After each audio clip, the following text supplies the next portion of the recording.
हर इंसान तन, मन, धन, संबंधों से स्वस्थ हो, हर घर में सुख, शांति, समृद्धि हो, हर व्यक्ति उन्नति, प्रगति, सफलता प्राप्त करे। यह उद्देश्य है हमारी संस्था नारायण रेकी सत्संग परिवार का। इसकी संस्थापिका हैं हमारी गुरु नारी रत्न राजेश्वरी जी मोदी, जिन्हें हम प्यार और आदर सम्मान से राज दीदी भी कहते हैं। राज दीदी के मार्गदर्शन में राजस्थानी मंडल गोकुल धाम गोरेगांव पूर्व मुंबई से अनेक गतिविधियों का संचालन किया जाता है, जिसमें प्रमुख हैं नारायण रेकी कोर्स, करुणा रेकी कोर्स, वरदान रेकी कोर्स, 9 वर्ष से लेकर 17 वर्ष की आयु के बच्चों के लिए फाउंडेशन टू सक्सेस और 17 वर्ष से लेकर 25 वर्ष की आयु तक के युवाओं के लिए leading a meaningful life. In courses के लिए एक मिनिमम फीस डोनेशन के रूप में ली जाती है, जिसका प्रयोग गरीब बच्चों की पढ़ाई, किताबों, फ्री होम्योपैथिक क्लिनिक और अन्य समाज सेवा के कार्यों में उपयोग लिया जाता है। हमारी गुरु राज दीदी बहुत ही सहज और सरल तरीके से बताती हैं कि हम अपने जीवन को कैसे सकारात्मक बनाएं। यह दीदी अपने सत्रों के माध्यम से बताती हैं, जो YouTube और Facebook पर आप आसानी से देख सकते हैं। इनमें प्रमुख हैं खुशियों का खजाना, सतयुग का सफ़र, यूं करे भाग्य का निर्माण, लक्ष्य प्राप्ति मंत्र। ऐसे ही अनेकों सत्र हैं जिन्होंने पूरे विश्व में लोगों के जीवन में सुधार लाया है और उनके जीवन को गुलशन बनाया है। अब हम दिव्यता की मूर्ति हमारी गुरु राज दीदी के बारे में कुछ बताना चाहेंगे। नारी रत्न राज दीदी रेकी ग्रैंड मास्टर हैं, एक्यूप्रेशर थेरेपिस्ट हैं और एक उत्तम सलाहकार हैं। 25 से अधिक वर्षों से वे समाज की सेवा में संलग्न हैं। उसके लिए उन्हें कई अवार्ड्स और उपाधियों से सम्मानित किया गया है, जैसे Myers award, Nari Ratna, Samaj Ratna, Kalpana Chawla Smriti award, Rajasthan Shiromani award, women entrepreneur of the year award. Raj दीदी का पूरा परिवार उनके आदर्श जीवन मूल्यों की जीती जागती मिसाल है।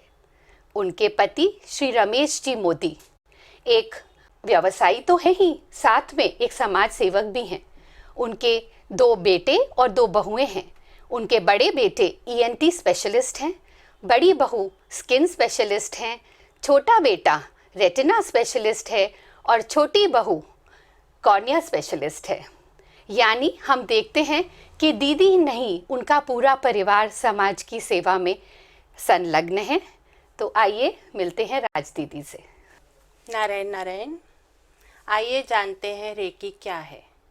रेकी पॉजिटिव कॉस्मिक एनर्जी है जो पूरे ब्रह्मांड में फैली हुई है। हमारे ऋषि मुनियों ने इस विद्या को बहुत ही तप और साधना के द्वारा हासिल किया था और वह इसका प्रयोग लोगों की शारीरिक और मानसिक उपचार के लिए किया करते थे। लुप्त हो गई इस विद्या का पुनर्जागरण किया डॉक्टर मिकाऊ उसई ने। उन्होंने 21 दिन साधना की पर्वत पर और उनको कुछ सिंबल्स का ज्ञान हुआ। सिंबल्स यानी कि आम आदमी की भाषा में हम इन्हें देवदूत या एंजल पुकार सकते हैं। जब भी हम इन्हें पुकारते हैं, ये हमारी मदद के लिए आते हैं और हमारी गुरु राज दीदी ने इन सिंबल्स को राम की माला के साथ जोड़ दिया, अफर्मेशंस के साथ जोड़ दिया और नारायण रेकी की शुरुआत की। सिंबल्स राम माला से और अफर्मेशन से जुड़कर नारायण रेकी की शुरुआत हुई और यह विद्या एकदम सहज, सरल और सुंदर है। यानी कि आप इसका प्रयोग चलते फिरते, उठते बैठते, अपना कोई भी कार्य करते, यहाँ तक कि वॉकिंग या एक्सरसाइज करते समय भी कर सकते हैं। और राम माला से जुड़कर इस विद्या के बेनिफिट्स मल्टीपल हो गए। जहाँ पहले ये शारीरिक या मानसिक उपचार के लिए प्रयोग में लाई जाती थी, अब इसके द्वारा हम अपने रिश्तों को और मधुर बना सकते हैं, रिश्तों में सुधार ला सकते हैं, व्यापार में वृद्धि, नौकरी में उन्नति, इसके लिए भी प्रेरणा देती है। अच्छी आदतों और अच्छी संगति में रहने की प्रेरणा देती है। यानी कि ब्रह्मांड में जो भी पॉजिटिव है, सकारात्मक है, हम महज नारायण रेकी की प्रार्थना के द्वारा हासिल कर सकते हैं। बच्चों के लिए भी इसमें बहुत से बेनिफिट्स हैं। उनका मेमोरी और कंसंट्रेशन बढ़ाती है, उनका सेल्फ कॉन्फिडेंस बढ़ाती है और उनको ऐसी प्रेरणा देती है कि वे आसानी से अपनी गोल्स अचीव कर सके। नारायण नारायण। आप सभी का धन्यवाद। नारायण नारायण। आइए हम करते हैं दीदी के सानिध्य में प्रार्थना। अपना हाथ पकड़ा दीजिए नारायण के हाथों में। हे नारायण, आपका धन्यवाद है। आप हर पल हर क्षण हमारे साथ हैं, इसीलिए आज का दिन हमारे जीवन का सर्वोत्तम दिन है, सर्वश्रेष्ठ दिन है। प्यार, आदर, सम्मान, प्रशंसा और जैकपॉट से भरा हुआ। हे नारायण, हमारे भीतर असीम शक्ति है, असीम शांति है, असीम शांति है, असीम शांति है और हमारे पास प्रचुर मात्रा में धन है, प्रचुर मात्रा में धन है, प्रचुर मात्रा में धन है, जिसका हम सदुपयोग करते हैं। हमारे संपर्क में आने वाला हर व्यक्ति, वस्तु, जगह, परिस्थिति, वातावरण, समय, धन, मौसम, यातायात, जन्म कुंडली, ये प्रकृति, ये ब्रह्मांड, ये पूरी कायनात ही हमारे अनुकूल है। हम कृपाशाली हैं, हम भाग्यशाली हैं। हम पर नारायण की असीम कृपा है, असीम कृपा है, असीम कृपा है। थमा दीजिए अपना हाथ नारायण के हाथ में। नारायण नारायण। नारायण नारायण। डियर निशी, मुबारक हो तुमको जो मुकाम तुमने पाया है। ये तो फल है तुम्हारी मेहनत का, जो वक्त तुम्हारा दौर लाया है। ढेर सारी बधाई और ढेर सारी शुभकामनाएं आज के इस उत्सव की, भक्ति में नृत्य महोत्सव की। इसी तरह नित्य नई ऊंचाइयों पर पहुंचती रहो। साथ ही साथ ये भी प्रबल भाव कि NRSP दुबई जो इस वक्त प्रार्थनाओं से जुड़कर एक सार्थक सुंदर जीवन जी रहा है, ये प्रबल विश्वास कि इसी तरह ये प्रार्थनाओं से जुड़ा भी रहेगा और साथ ही साथ और लोगों का जीवन भी सार्थक करता रहेगा। निशी, आपके लिए खास नारायण से प्रार्थना कि नारायण का हाथ सदा सर पर रहे, यही कामना करते हैं। नारायण का हाथ सदा सर पर रहे, यही कामना करते हैं। सातों सुख मिले तुम्हें जीवन के, यही आशीर्वाद देते हैं, यही आशीर्वाद देते हैं, यही आशीर्वाद देते हैं। Love you, like you, respect you बेटा, और I know you love me. Narayan Narayan. ढेर सारा प्यार और ढेर सारा आशीर्वाद। नारायण नारायण। नारायण नारायण। आदरणीय भाइयों और बहनों, आप सभी में विराजित उस सर्वशक्तिमान परमेश्वर को मेरा शत शत नमन। गुरुदेव से प्रार्थना कि अपना आशीर्वाद भरा हाथ मेरे मस्तक पर रखें और माँ सरस्वती से निवेदन कि मेरे कंठ में विराजित हो, ताकि प्रकृति जो संदेश, नारायण जो संदेश मेरे माध्यम से आप सभी तक पहुंचाना चाहते हैं, उसे मैं सही तरीके से आप सभी तक पहुंचा सकूं। नारायण नारायण। थाम लीजिए अपना हाथ और हमारी प्रार्थना। हे नारायण, आपका धन्यवाद है। आप हर पल हर क्षण हमारे साथ हैं, इसलिए आज का दिन हमारे जीवन का सर्वोत्तम दिन है, सर्वश्रेष्ठ दिन है। प्यार, आदर, सम्मान, प्रशंसा, जैकपॉट और गुड न्यूज़ से भरा हुआ। थमा दीजिए अपना हाथ नारायण के हाथ में और बोल दीजिए नारायण नारायण, नारायण नारायण। सबसे पहले तो मैं धन्यवाद करना चाहूँगी इस कार्यक्रम के आयोजकों का, जिन्होंने मुझे ये मंच दिया और मुझे अपनी बात आप सभी तक पहुंचाने का सौभाग्य प्राप्त हुआ। तहे दिल से धन्यवाद है, धन्यवाद है, धन्यवाद है। आज जो भी वाणी, जो भी प्रसंग आप तक पहुंचेंगे, ये नारायण शास्त्र से लिए हुए हैं। नारायण शास्त्र यानी क्या?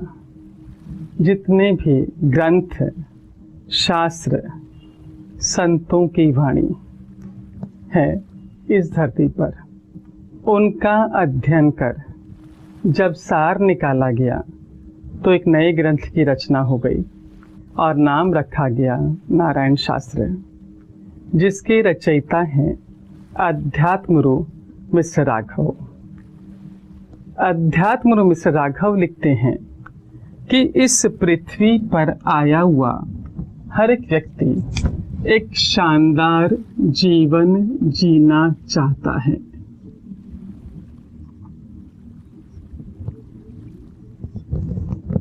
हाँ, हो सकता है कि हर एक व्यक्ति की शानदार जीवन की परिभाषा अलग अलग हो, लेकिन ये निश्चित है कि इस पृथ्वी पर आया हुआ हर एक व्यक्ति एक सुंदर, बेहतर, शानदार जीवन जीना चाहता है।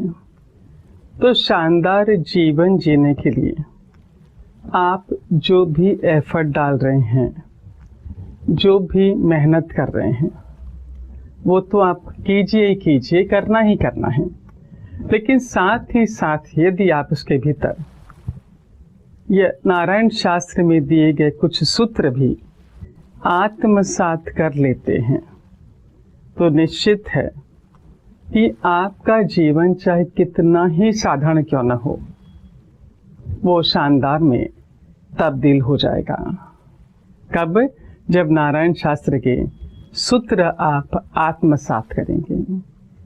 आगे बढ़ते हैं पहले सूत्र के साथ, और मिस्टर केशव आपको बताएंगे कि शानदार जीवन जीने के लिए हमें क्या करना होगा।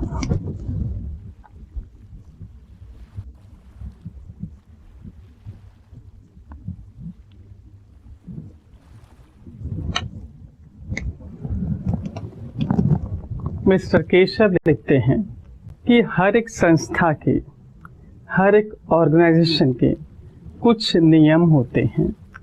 जब संस्था को उन नियमों पर चलाया जाता है तो संस्था को चलाना आसान हो जाता है और संस्था निरंतर आगे ही बढ़ती रहती है। जिस तरह संस्था सही तरीके से चल सके और निरंतर आगे बढ़ सके, इसलिए कुछ नियम बनाए जाते हैं। उसी तरह हमें भी अपने जीवन में कुछ नियम बनाने चाहिए ताकि हम भी निरंतर अपने जीवन में आगे बढ़ सकें। लिखते हैं मिस्टर केशव कि ऐसा मैं इसलिए कह रहा हूँ क्योंकि जब भी मैं सफल लोगों की, महान लोगों की जीवनी पढ़ता हूँ तो मुझे ये एहसास होता है कि हो न हो उन लोगों ने भी अपने जीवन में कुछ नियम बनाए होंगे और उन नियमों का पालन किया होगा, और उन्हीं नियम पालन ने उन्हें फिर उस ऊंचाई तक पहुंचा दिया जिसकी शायद उन्होंने भी कल्पना नहीं की होगी। फॉर एग्जाम्पल, महात्मा गांधी जी, इन्होंने नियम लिया था अहिंसा का, पालन किया और देश को आज़ादी दिलवाई। वे गहरे तक अध्यात्म से जुड़े थे। तभी तो जब अंतिम सांस ली उस वक्त भी उनके होठों पर हे राम ही था। मिस्टर रतन टाटा, इनका कमिटमेंट था कि मैं क्वालिटी प्रोडक्ट ही दूंगा और ईमानदारी से ही काम करूंगा। आज पूरी दुनिया जानती है कि वो किस ऊंचाई पर पहुंचे हुए हैं और टिके हुए हैं।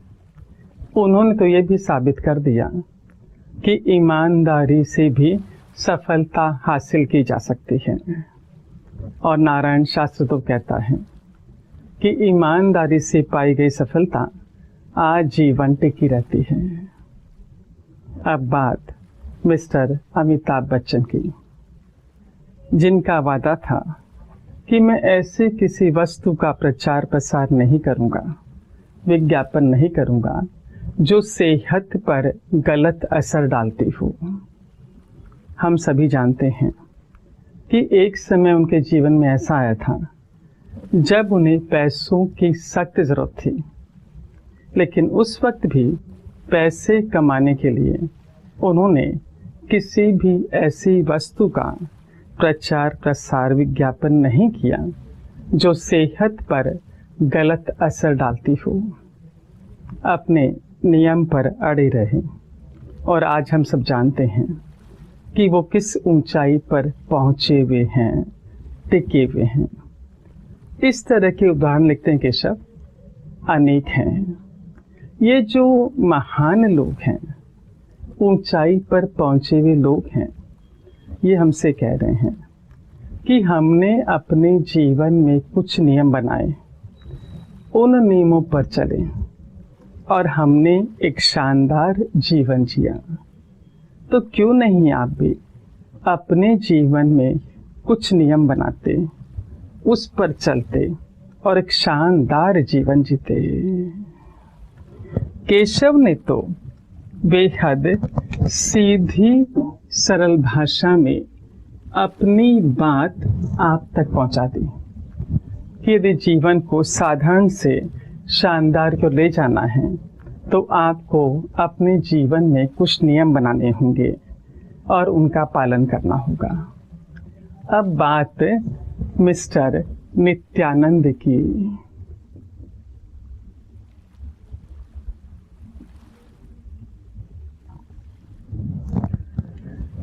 मिस्टर नित्यानंद भी अपनी बात आप तक बेहद सीधी सरल भाषा में पहुंचाने वाले हैं, लेकिन बात थोड़ी सी गहरी है।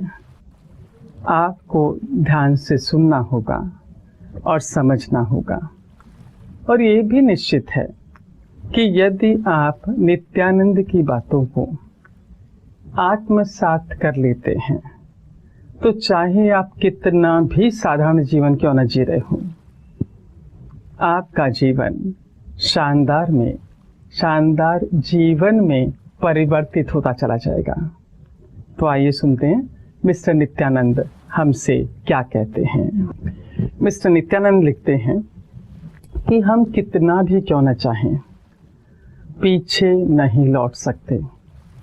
ऐसी कोई मशीन आज तक नहीं बनी है जो हमें भूतकाल यानी कि पास्ट में ले जा सके और हम उन कामों को कर सकें जो काम हम उस वक्त करना चाहते थे। आइए कुछ इस तरह समझते हैं मिस्टर नित्यानंद की बातों को। ये टुडे यानी आज का दिन, आज। ये बीता हुआ कल यानी यस्टरडे। भूतकाल बीत गया, पास्ट। और ये आने वाला कल यानी टुमारो, फ्यूचर, भविष्य। एक बार पुनः दोहराते हैं मिस्टर नित्यानंद की बात को। मिस्टर नित्यानंद लिखते हैं कि हम कितना भी क्यों न चाहें, पीछे नहीं लौट सकते।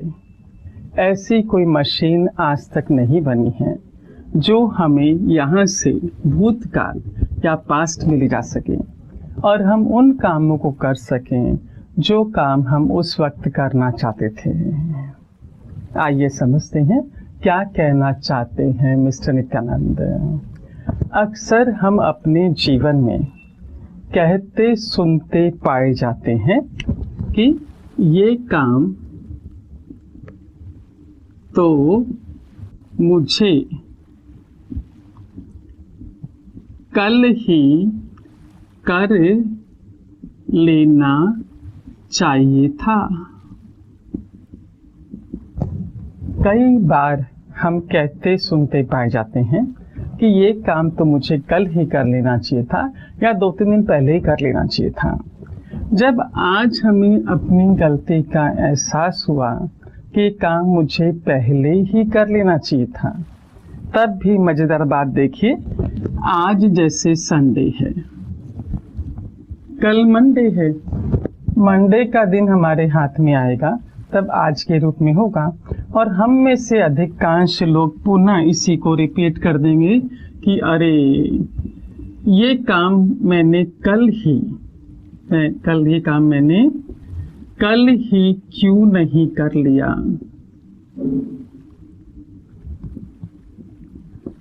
मुझे ये काम कल ही कर लेना चाहिए था।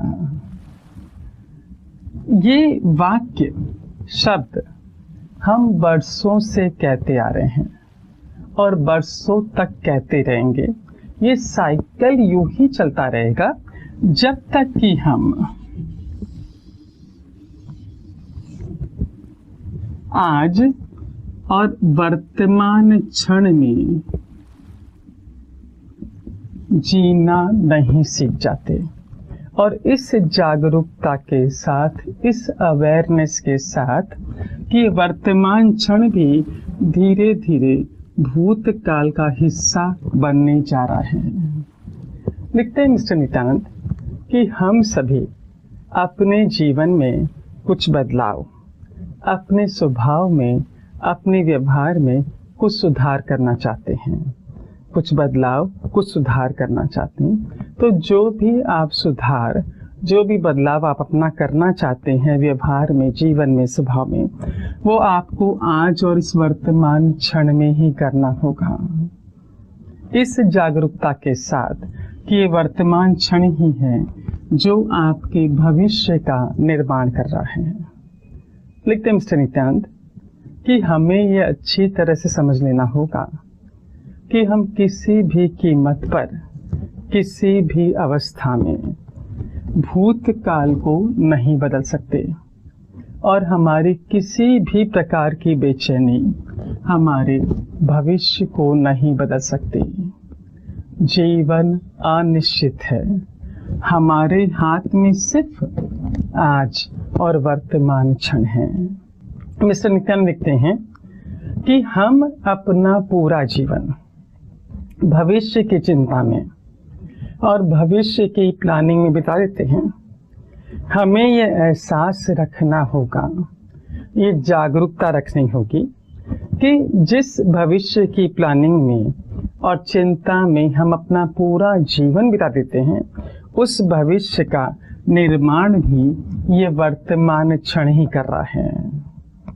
और ये इतना शक्तिशाली है, इतना सामर्थ्यशाली है कि इस वर्तमान क्षण में इतिहास रचने की शक्ति है, बनिस्पत कि हम इसका सदुपयोग करेंगे। लिखते हैं मिस्टर नित्यानंद कि शास्त्रों में भी इस वर्तमान क्षण को बहुत अधिक अहमियत दी गई है। शास्त्र लिखता है वर्तमान क्षण की बाबत कि सर्वोत्तम, आपके जीवन का सर्वोत्तम क्षण है ये, सर्वश्रेष्ठ क्षण है ये, शक्ति से भरा हुआ, सामर्थ्य से भरा हुआ, बेशकीमती, प्रचुरता से भरा हुआ, भरपूरता से भरा हुआ, आशा से भरा हुआ, उत्साह से भरा हुआ, अवसर से भरा हुआ और एकमात्र जीवित क्षण।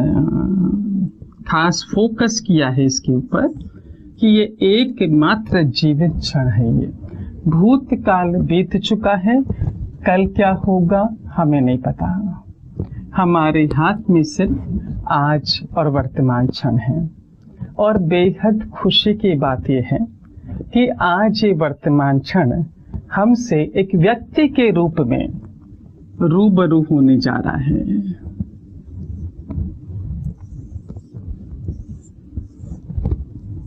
एक व्यक्ति के रूप में रूबरू होने जा रहा है। इसकी खासियत है ये दातार है, दयालु है, उदार है। इसके पास जो शक्तियां हैं, सामर्थ्य है, भरपूरता है, प्रचुरता है, ये अपनी शक्ति, अपना सामर्थ्य, अपनी भरपूरता, अपनी प्रचुरता आपको बांटने के लिए आया है। क्योंकि जैसे जो भी चीजें हमारे पास बहुतायत में होती है, हम क्या करते हैं, दूसरों को बांटते हैं। तो इसके पास भी भरपूरता, प्रचुरता, शक्ति, सामर्थ्य भरपूर है। और चूंकि स्वभाव दातार है, दयालु है, उदार है, तो अपनी शक्ति, अपना सामर्थ्य आपको देने के लिए आए हैं। लेकिन छोटी सी इसकी एक रिक्वेस्ट है, रिक्वेस्ट कह लीजिए या शर्त कह लीजिए। ये कहता है कि मेरा सदुपयोग कर लीजिए। जो ही आप मेरा सदुपयोग करेंगे, मेरी शक्ति, मेरा सामर्थ्य आपके खाते में जमा करवा दूंगा, आपके अकाउंट में जमा करवा दूंगा, भरपूरता, प्रचुरता आपके जीवन भर दूंगा। आइए जानते हैं इसके पीछे वर्तमान क्षण का क्या आशय है, किस तरह सदुपयोग करने पर ही हमारे खाते में प्रचुरता, भरपूरता भरते हैं। हमने अक्सर देखा होगा कि जब भी हम किसी उच्च शिक्षित व्यक्ति को, डॉक्टर है, सीए है, एमबी है, एटसेट्रा, जब भी किसी उच्च शिक्षित व्यक्ति को देखते हैं तो कोई ना कोई पेरेंट को हमने कहते सुनते पाया है कि अपने बच्चे को साथ में बच्चा रहेगा और उसे इशारा करके बताते हैं, सामने देखो डॉक्टर है, इंजीनियर है, एमबीए पढ़ा लिखा व्यक्ति है, इसने मेहनत कर ली अपने जीवन में, इसने उस वक्त मेहनत कर ली, इसलिए आज एक शानदार जीवन जी रहा है। तुम भी मेहनत कर लो ताकि कल तुम भी एक शानदार जीवन जी सको। तब आइए समझते हैं नित्यानंद की भाषा में कि क्या कहा जा रहा है।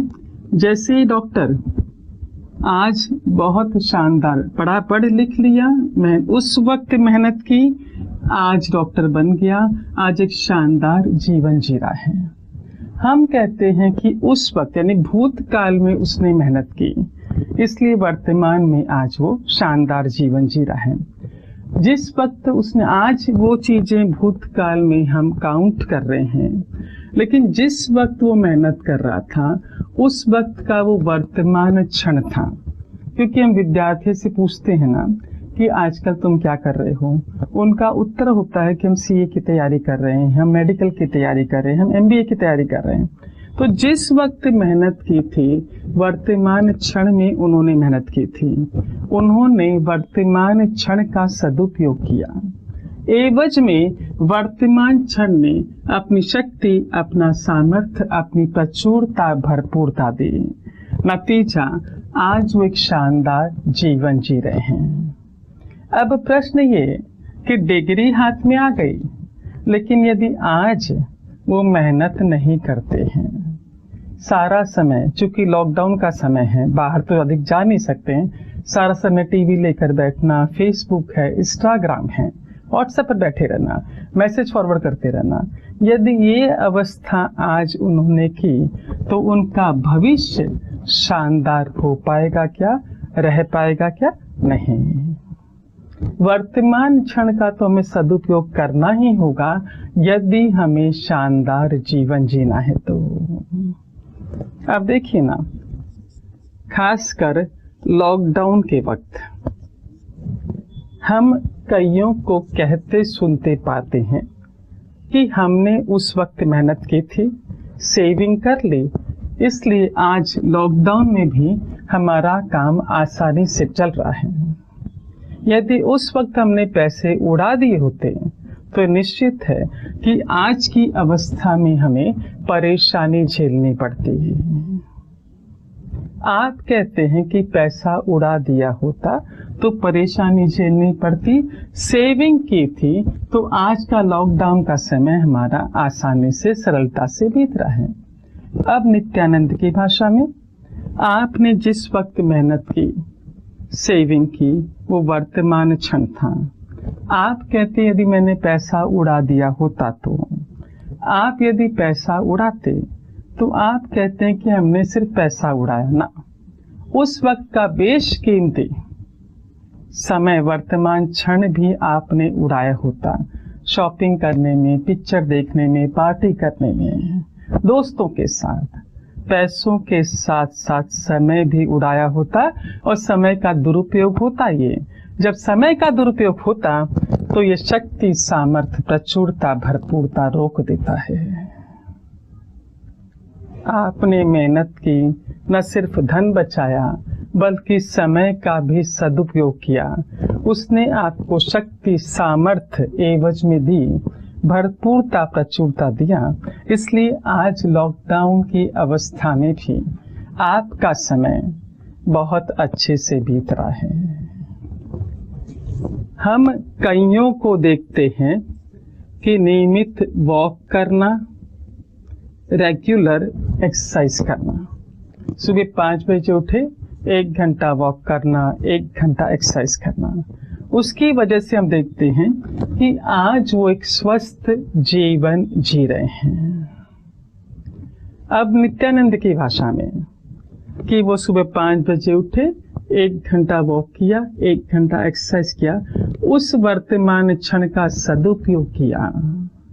इसकी एवज में वर्तमान क्षण ने शक्ति, सामर्थ्य दिया, इसलिए आज वो एक स्वस्थ जीवन जी रहे हैं। अब प्रश्न ये कि यदि आज आराम से उठते हैं, जंक फूड खाते हैं, न एक्सरसाइज करते हैं, न वॉक करते हैं, समय यूं ही बिताते हैं, तो क्या भविष्य सही रह पाएगा? क्या नहीं, क्योंकि जो ही आपने वर्तमान क्षण का दुरुपयोग किया, ये अपनी शक्ति, अपना सामर्थ्य रोक देता है आपको देने से। आपको यदि स्वस्थ रहना है तो वर्तमान क्षण का तो सदुपयोग करना ही करना होगा।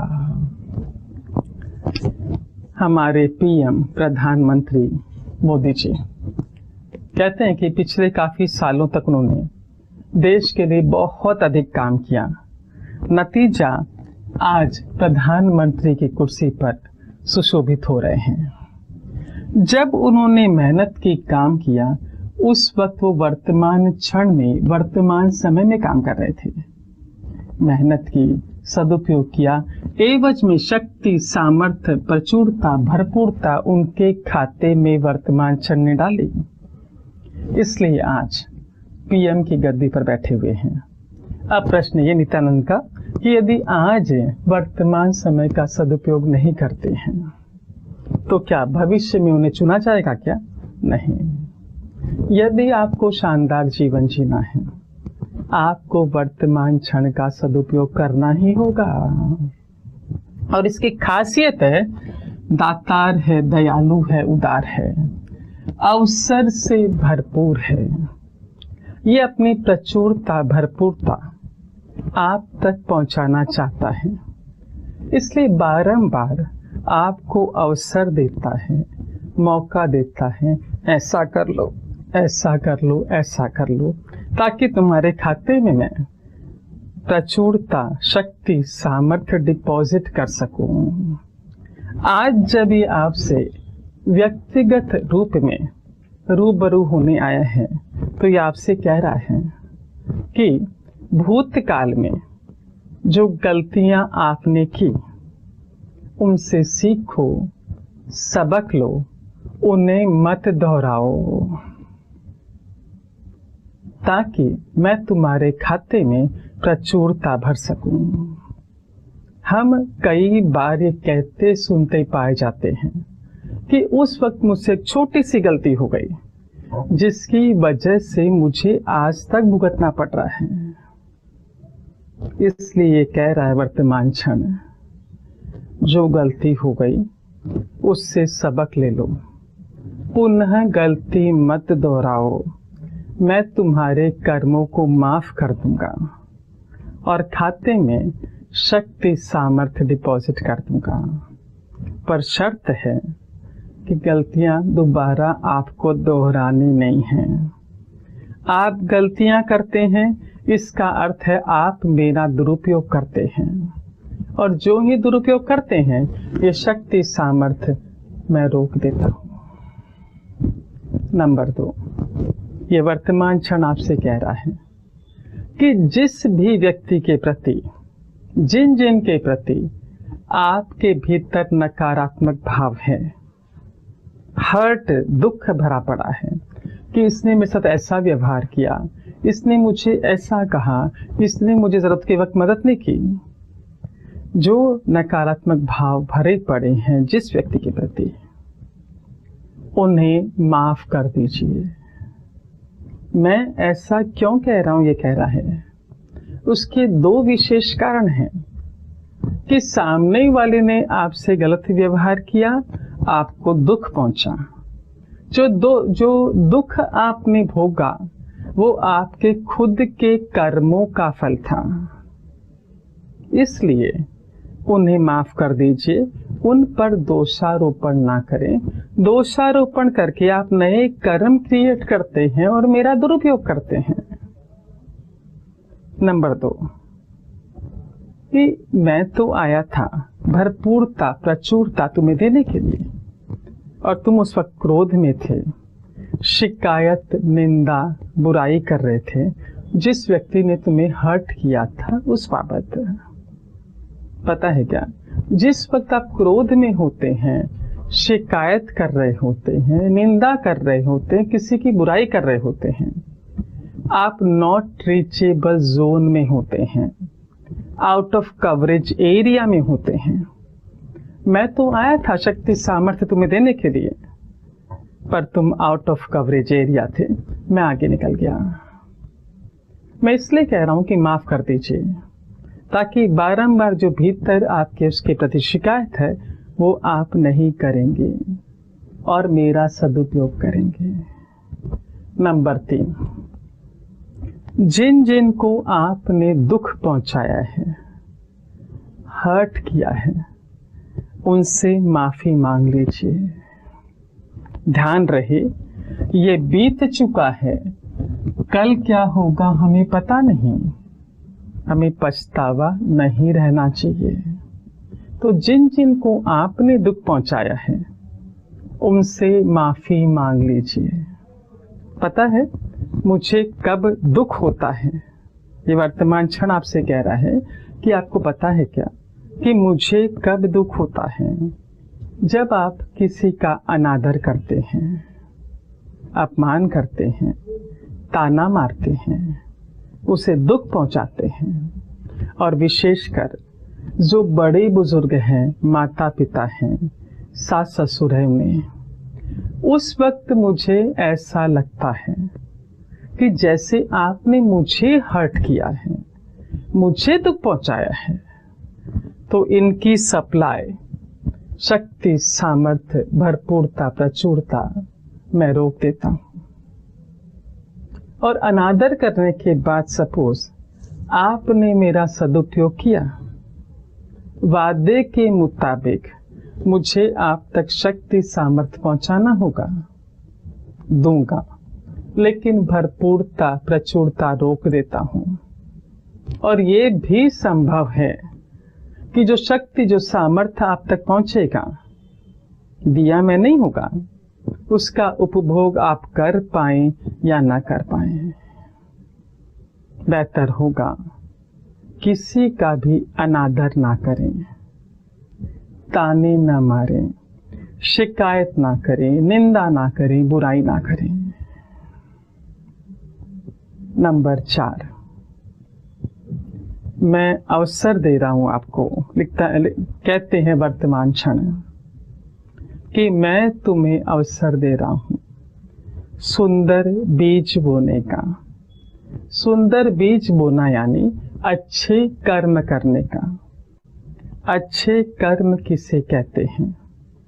आपके द्वारा किया गया वो कर्म जो दूसरों को सुख पहुंचाता है, खुशी देता है, अच्छे कर्मों की श्रेणी में आता है।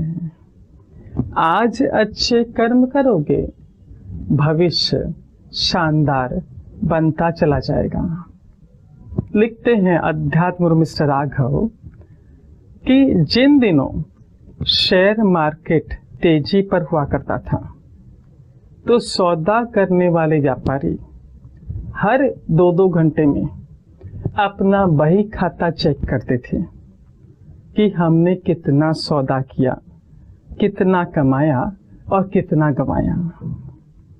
यदि आप भी शानदार जीवन जीना चाहते हैं तो हर 2 घंटे में पीछे मुड़ के देखिए कि पिछले 2 घंटों में मैंने कितनों को सुख पहुंचाया, कितनों को खुशी दी, कितनों की मदद की। चाहे आप घर में हो, चाहे वर्क प्लेस पे हो, और कितनों का चेहरा ताना मारकर उतार दिया। सुख पहुंचाया, खुशी पहुंचाई, आपने सुंदर बीज बोया है। भविष्य शानदार, आज भी शानदार, कल भी शानदार। और दुख दिया है किसी को तो उसके फल भी आपको ही भुगतने पड़ेंगे। लिखता है, कहते हैं वर्तमान क्षण आपसे कह रहे हैं कि मैं धीरे धीरे जा तो रहा हूं भूतकाल की ओर, लेकिन आपके भविष्य का निर्माण करते हुए। तो अच्छे अच्छे कार्य करते रहें, मेरा सदुपयोग करते रहें, ताकि आपका जीवन और बेहतर और शानदार होता चला जाए। और सीधी सलसी बात यह है कि आप बारंबार भविष्य की चिंता करते हैं, भविष्य की प्लानिंग करते हैं। बजाय इसके क्या करना होगा, आपने यदि वर्तमान क्षण कहता है कि आपने यदि मेरा सदुपयोग कर लिया तो आपका भविष्य शानदार, सुखद और शानदार। आपने मेरा दुरुपयोग किया, भविष्य दुखद। आपको प्लानिंग और चिंता करने की जरूरत नहीं है, सब कुछ मुझ पर निर्भर है। और लिखते हैं मिस्टर राघव, अध्यात्म मिस्टर राघव, कि वर्तमान क्षण में इतनी शक्ति, इतना सामर्थ्य है कि समझ लीजिए शक्ति, सामर्थ्य, भरपूरता, प्रचुरता आपके भाग्य में है। लेकिन आपने यदि इसका दुरुपयोग किया, ये इसे रोक देगा। और समझिए ये चीजें आपके भाग्य में नहीं हैं, लेकिन आपको चाहिए है। आपने वर्तमान क्षण समय का सदुपयोग किया, ये आपके खाते में डिपॉजिट कर देगा। ये जा रहा है आपसे कहते हुए कि मैं जा तो रहा हूँ भूतकाल का हिस्सा बनने, लेकिन आपके भविष्य का निर्माण करते हुए। मेरे क्षण क्षण का सदुपयोग कर लीजिए ताकि जीवन भर जाए शक्ति, सामर्थ्य, भरपूरता और प्रचुरता से। Narayan Narayan, love you, like you, respect you. Now and bless you with 7-star life. Narayan Narayan.